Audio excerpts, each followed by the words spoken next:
All right, everybody, welcome back. Good afternoon. We've got more work to do on AJ Barner here. We went over the numbers, we went over the stats, but that's only going to tell us so much, right? That's only going to tell us so much information.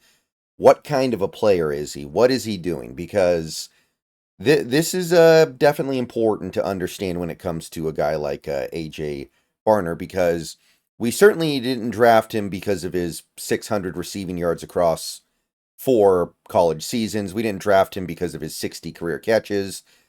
There's something else going on here with AJ Barner. So let's dive in here. I've got the pros list ready to go. So, what is AJ Barner as a player? Well, one thing that really stands out with AJ Barner is how much he plays in line as a true tight end and how comfortable he looks doing it, which in the modern NFL is starting to become less and less common. A lot of tight ends that enter the NFL these days, they're not even really tight ends. They're big enough to be a tight end, but they're not comfortable lining up in line. They want to play the slot. They don't want to block. And you can't say any of that about Barner. Barner blocks a lot. Barner blocks more than he runs routes. We went over it in the previous video. He is very comfortable blocking. He's a good blocker. And he's willing to line up with the offensive line and become an extension of the offensive line in run blocking and even a little bit as a pass blocker. So that's what stands out. And that's something that even from the great tight ends, you don't always see. We went through this with Jimmy Graham, where you trade for Jimmy Graham, and Jimmy Graham was pretty much a pure receiver in New Orleans, and you think that you're going to use him as a true tight end, and it went, well, we know how it went. You're not going to have that problem with Barner. He is a true tight end. His height, 6'6", and his arm length, he has above average arms. Those two things combined to give him a big catch radius, so he's a big target for the quarterback. You can get the ball in his vicinity, and he's going to at least have a chance to go make a play on it. So he's got a big area of effect when it comes to catching the ball. He's a technically sound blocker. He uses his punch well to halt momentum. He is somebody who can drive people, usually smaller defenders, granted. He's usually taking on guys that are a decent deal smaller than him, which won't necessarily always be the case in the NFL, but he does use leg drive to push them out of the hole. He does hit them with a great knockback force to push them back and generate movement. So he does use, for the most part, technically sound blocking. I do think he can improve in that area in some ways, which we'll talk about in a little bit. But overall, he's well equipped to handle blocking duties. He's athletic enough to handle zone blocking assignments as well, I think. I saw a couple of instances of him being able to climb up to a linebacker and hit him with a block. Saw some instances of him being able to block in space. Not a ton, and I don't think he's a supreme athlete. He's certainly not a Brock Bowers or anything like that. But I think it's good enough for him to perform in that area. He's also really good at hitting like chip blocks and combo blocks, helping out his tackles on edge rushers. He's pretty good at being able to lend a helping hand when such things are necessary, which, I mean, last year we saw how important that was when both our tackles got hurt. Abe Lucas and Charles Cross both went down, and we needed tight ends that could chip block, and he seems very familiar with that and very comfortable doing that. He also blocks with a nice edge. He tries really hard to sustain the block and finish with the defender on the ground. He has a desire to finish with a pancake. He has a desire to really dominate the rep. Doesn't always do it, obviously, but the desire is there, and that should work out really well for him in the NFL as he's trying to push for NFL level success. He is considered to be a very hard worker, somebody who hit the weight room consistently and always gave it his all in practice, trying to improve himself. So whatever he is going to be able to push to maximize himself, he should be able to get out. Over his career, I think he made some nice improvements as a pass blocker. He's not an elite pass blocker yet, I don't think. And for a tight end, you don't necessarily need to be, because on most passing plays, you will be running routes.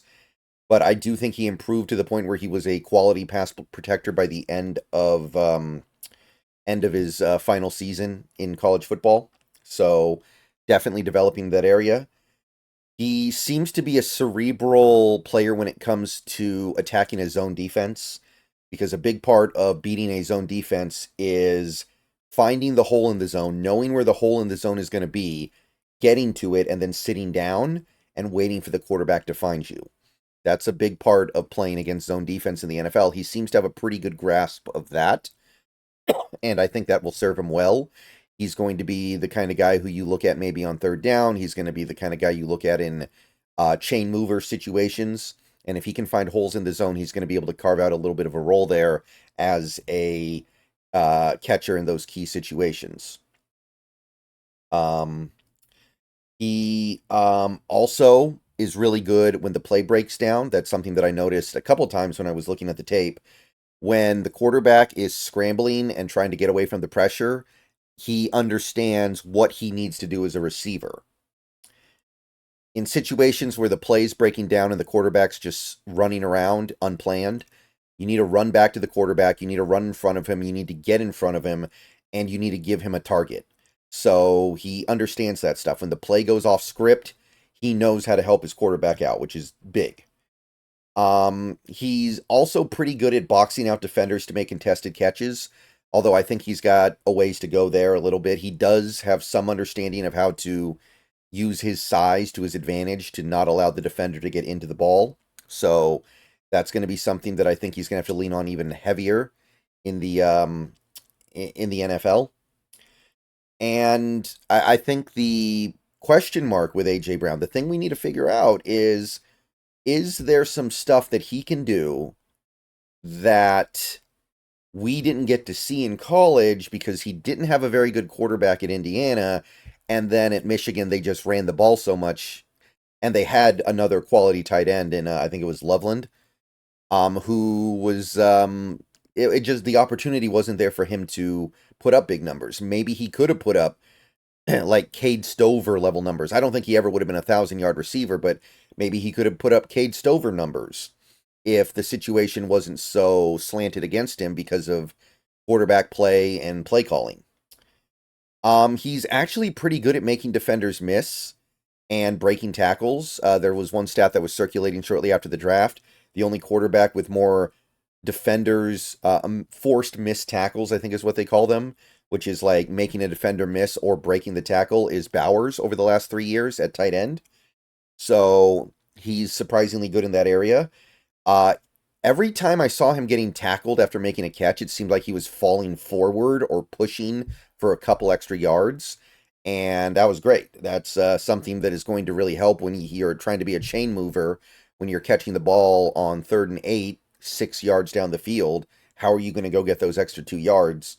He's probably going to get those extra 2 yards. That's something that he brings to the table here. So I liked that part of his tape.